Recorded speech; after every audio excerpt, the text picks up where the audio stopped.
Hi everyone, welcome back to my channel. I know it's been a really long time since I recorded a video, so I'm really excited to talk to you today about things I outgrew since becoming an Orthodox Jew, since becoming religious, since living a Jewish lifestyle. These are things that I outgrew not intentionally, just subconsciously.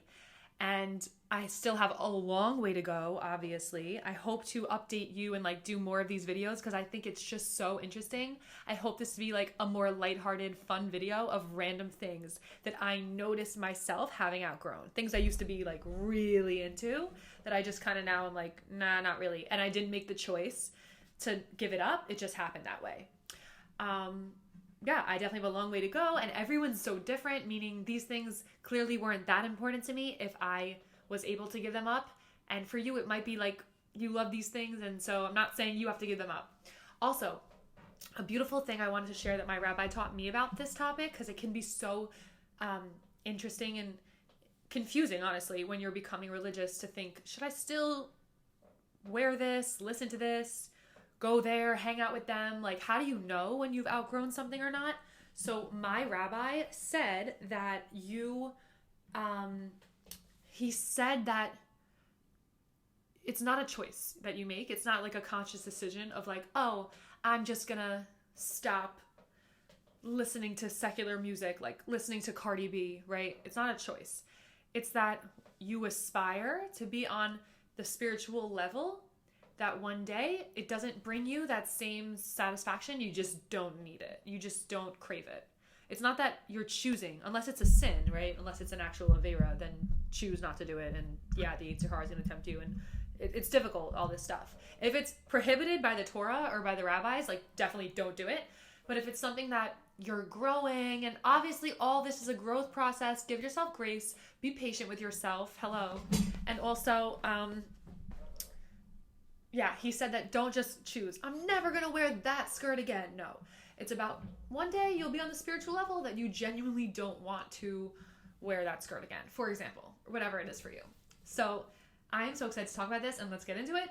The first thing that I outgrew, this is in no order, since becoming religious, traveling for travel's sake. I used to be the biggest travel junkie. Oh my God, I've been, Baruch Hashem, so many places all over Europe. I lived and taught and worked in Austria. I wanted to my dream was to live in Ibiza for a summer, have a Mamma Mia moment, whatever. I went to Greece. I went to almost every European country I think I've been to, and constantly looking for the next trip. Can we book that flight? Let's book that flight. What's the best deals on flight? I was that friend who wanted to always go on vacation, down to go away with any of my friends. Obsessed with travel.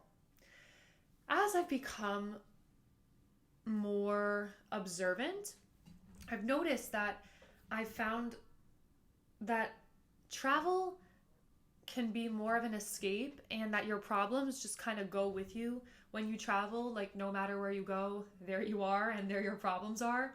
And it doesn't really bring me the same deep, lasting and inner happiness and peace and contentment that I feel if I just stay in one place and work through what I'm going through, work towards my goals, work towards more meaningful relationships, work towards a more meaningful life, work through, problems I'm going through, process any fears or anxieties, whatever, in one place.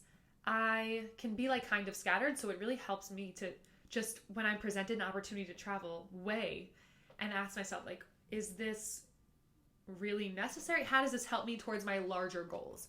Is this travel just for travel's sake or not? Now, when you're an Orthodox Jew, you also have to consider, where am I going to spend Shabbat? Can I do Shabbat there? Where's the kosher food? How can I get kosher food where I'm going? So there's way more obstacles to travel, I found, for me at least, that have prevented me from traveling as much. And I realized that I was using travel as kind of a scapegoat, right? Just to say oh, I'm really unhappy with this situation right now in my life. Let me go to Florida for the weekend, for whatever.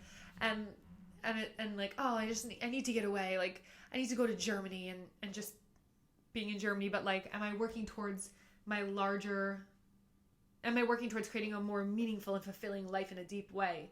Since having stayed in one space, New York, where I live, and committing to living in New York and finishing things and seeing things through my projects that I create, like that has given me much more mental peace, happiness, joy, contentment.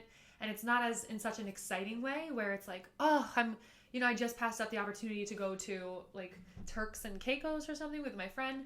And she was like, I don't understand. You don't want to go? Like, we're literally here on the beach. Drake was just here. And I'm like, for me, it just kind of disrupts my routine.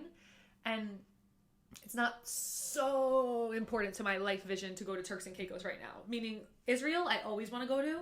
And even that with Israel, I have to be like real with myself and be like, do you need to go to Israel right now? Or do you just want to go?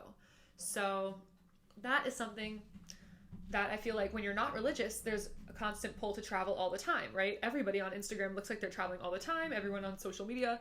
And it can be like, wait, why am I not in Hawaii this week?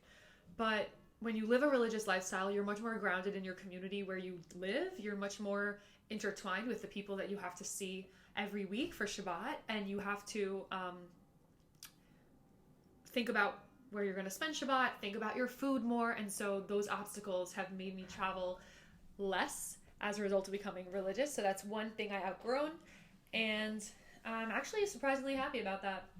I don't think glamorization of travel needs to be as extreme as it is in our modern world. Obviously, I still love traveling, but it's about much more intentional traveling, much more purposeful traveling. And it's not like I never travel, like I do. I still definitely do. But because there's more obstacles when you lead a religious lifestyle, I don't use it as an escape as much, which I think a lot of people in our modern world, if we're honest, could maybe be guilty of. But everyone to themselves. Okay, next thing. Sorry, I'm looking up a lot because I wrote them down here. Cursing. I used to curse. Not that much, but like, a little bit. A little F word here and there. A little S word here and there. What's it to anyone? Now I don't. Because I'm not sure if it's just a maturity thing in general. A lot of these things could easily just be me growing up a little more. But I feel like everything is tied back to your values and morals at the end of the day, which my religion has like outlined for me. So cursing is considered a form of evil speech, negative speech, which I try to eliminate.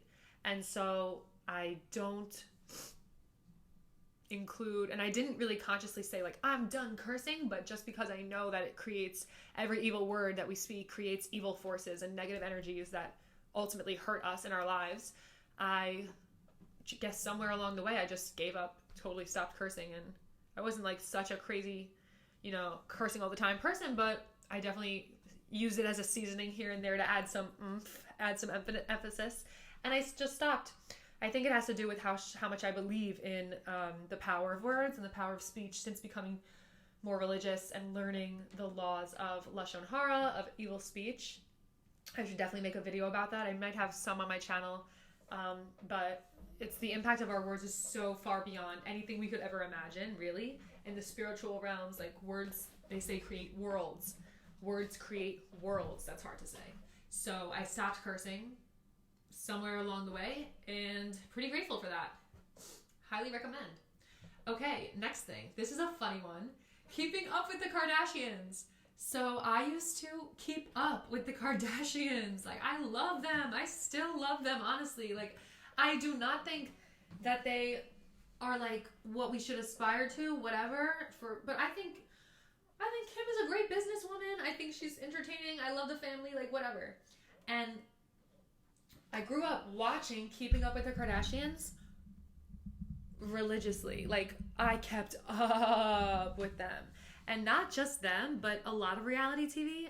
I was like here for it. America's Next Top Model, The Bachelor, like reality TV in general, mostly Keeping Up with the Kardashians. And I realized that it's such a waste of my brain cells. Somewhere along the way, I did not make the choice, but I tried. Just last week I was sick and I tried to watch Keeping Up with the Kardashians. I put it on and it's like I feel my soul leave my body. Do you guys feel that? Like when you're watching Netflix or reality TV show, Love is Blind, Love Island, whatever it is. I literally was like, okay, you're going to just watch a show that you like. I hate it. My soul leaves my body. I can feel my brain cells rotting. I can feel my neshama, my soul, getting further and further away from like spirituality and essence, and it's just messy and not something I really want to focus on, because I've become more conscious, I think, in general, of all the content I consume and the impact it's having on me. Sure, I have a long way to go with this, especially being on YouTube.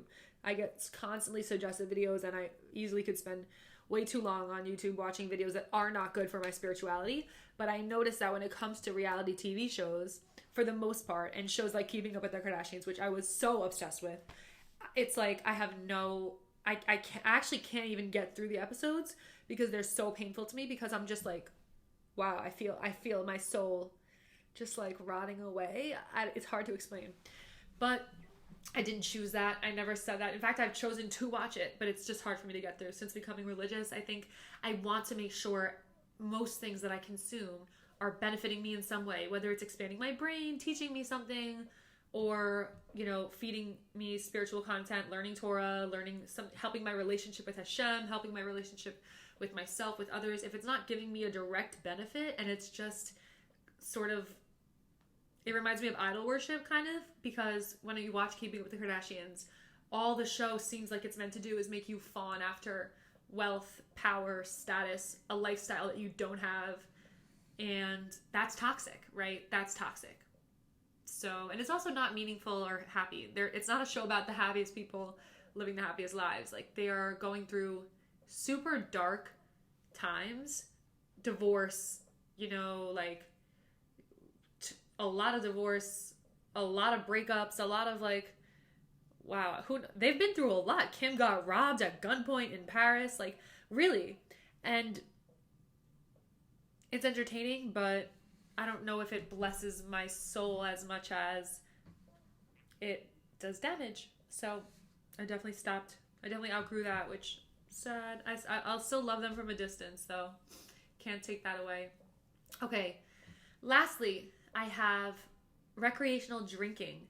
So I used to be someone who, like, I'd enjoy a drink here and there. Why not, right? Cocktail if I'm out, a beer at a party, whatever.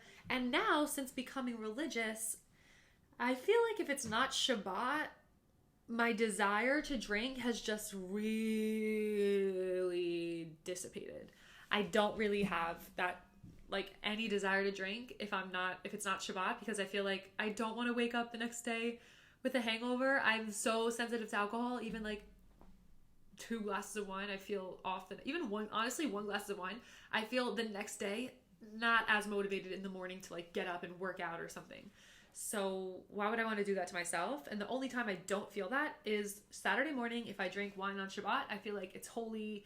It's a blessing. It's a mitzvah. So I feel totally fine the next day. And it's just a rabbi actually told me at Neve that like, when you drink wine on Shabbat, it opens your chakras, which that's a cool thing to hear from a rabbi, right? Anything about chakras. So, and when you drink or you do drugs, like, and it's not for a holy reason, it just hurts you. And just being told that, I started to experience that in my life. Like, wow, this is not benefiting me at all. In fact, I feel worse after even a little bit of this. So drinking recreationally, that includes going to parties. I used to just be like, why not? You know, I'm not doing anything tonight. Why wouldn't I go to this party? However, since becoming more observant, it just feels like not an environment that is wholesome enough to want to put myself into. And I'm not saying that if you drink or if you go to parties, you should grow out of that. Not at all. Everyone to themselves. I'm just saying that for me, I love like gathering for a higher purpose, like maybe a party to like people hanging out to like learn some Torah, or like a party as a siyum, like celebrating someone learned something, or a simcha, like a wedding.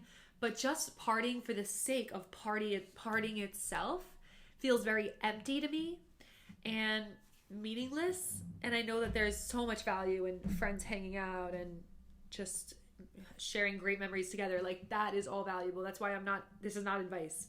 This is just my personal experience. I don't really feel like it's the best environment for me, and I feel more uplifted at events that we're celebrating some sort of simcha that has a religious connotation, or like that is more centered around God, like a wedding or a siyum or something like a holiday. But I don't feel the need, also because there are so many religious gatherings, like kind of parties in the religious, leading a Jewish lifestyle. Like, you know, you have Shabbat every week. You know you're going to be with a bunch of people Friday. You know you're going to be with a bunch of people Saturday. And you know it's for a holy high purpose. Because of that, I don't feel the need on like Thursday to go to the clubs, right? Just as an example. And I know a lot of people who are not even religious kind of grow out of that in their late 20s, early 30s. I know a lot of my non-Jewish friends experiencing similar things. And I think it makes sense because it's just empty and meaningless in a lot of ways, and it can leave us feeling even emptier inside. So yeah, those are 4 crazy different things that I outgrew since becoming more observant. And I would love to hear in the comments what you outgrew since anything. Just tell me anything you've outgrew. Maybe you just matured out of it.